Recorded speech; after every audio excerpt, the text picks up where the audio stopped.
ದುಶ್ಯಾಸನನ ದರ್ಪ. ತಮ್ಮ ನಮ್ಮಿ ಸೂತನು ಭೀಮಸೇನನ ದೇಹಗಾತ್ರವನ್ನು ನೋಡಿ ಹೆದರಿದಂತಿದೆ. ಸಖಿ ಭವನಕ್ಕೆ ತೆರಳಿ ಅವಳನ್ನು ನೀನು ದರದರನೆ ಎಳೆದುಕೊಂಡು ಬಾ. ಈ 5 ಮಂದಿಯೂ ಕಿಂಕರ ಸಂಕಲೆಯಿಂದ ಬಂಧಿಸಲ್ಪಟ್ಟಿದ್ದರಿಂದ ಅವರೇನೂ ಮಾಡಲಾರರು. ಪಾಂಡವರು ಮಾಡಿದ ಕರ್ಮದ ಫಲವನ್ನು ಅನುಭವಿಸಲಿ. ದಗದಗನೆ ಉರಿಯುತ್ತಿರುವ ಬೆಂಕಿಯ ರಾಶಿಗೆ ಗಾಳಿ ಸೋಂಕಿದಂತಾಯಿತು. ಕೌರವನ ಅಟ್ಟಹಾಸದಿಂದ ಸ್ಫೂರ್ತಿಗೊಂಡ ದುಶ್ಯಾಸನನು ಕಣ್ಣಾಲಿಗಳನ್ನು ತಿರುಗಿಸಿ ದುರದುರನೆ ವಕ್ರದೃಷ್ಟಿಯನ್ನು ಬೀರಿ ಜೋರಾಗಿ ಹೆಜ್ಜೆಗಳನ್ನಿಟ್ಟು ಚಿಂತಾಮಣಿಗಳಾಗಿ ಕುಳಿತಿದ್ದ ರಾಣಿ ಪಾಂಚಾಲೆಯ ಬಳಿ ರಭಸದಿಂದ ಧಾವಿಸಿದನು. ವಿಹ್ಯೇಹಿ ಪಾಂಚಾಲಿ ಜಿತಾಸಿ ಕೃಷ್ಣೆ ದುರ್ಯೋಧನಂ ಪಶ್ಯ ವಿಮುಕ್ತ ಲಜ್ಜಾ ಕುರುನ್ಭಜ ಸ್ವಾಯತ ಪತ್ರನೇತ್ರೆ ಧರ್ಮೇಣ ಲಬ್ಧಾಸಿ ಸಭಾಂಪರೈಹಿ. ದ್ರೌಪದಿ ಬಾ, ನೀನು ನಮ್ಮಿಂದ ಜಯಿಸಲ್ಪಟ್ಟಿರುವೆ.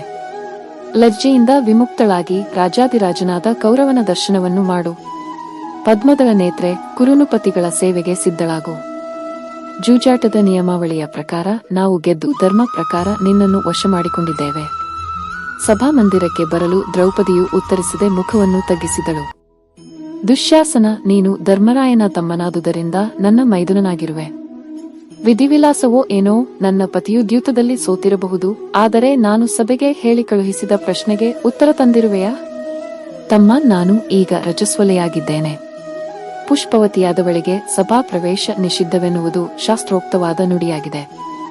ಅನುಚಿತವಾದ ಕರ್ಮವನ್ನು ಮಾಡಲು ನನ್ನನ್ನು ಒತ್ತಾಯಿಸಬೇಡ. ದುಶ್ಯಾಸನನು ಕೋಪದಿಂದ ಕೆದರಿದಾಗ ಕಣ್ಣಿನಿಂದ ಕಿಡಿಗಳು ಹಾರಿದವು. ಹುಬ್ಬು ನೆಟ್ಟಗಾಯಿತು. ತೊತ್ತಿನ ಮಗಳೇ, ಎಲ್ಲಿಯದು ದುಷ್ಪ್ರಶ್ನೆ? ಏನಿದು? ನನಗೆ ಮರುತ್ತರವನ್ನು ಕೊಡುವೆಯಾ? ನೀನು ಪುಷ್ಪವತಿಯಾಗಿದ್ದರೆ ಏನಂತೆ? ನಮ್ಮ ಕುರುರಾಯ ಭವನಕ್ಕೆ ಹೋಗಿ ಫಲವತಿಯಾಗಲಿರುವೆ.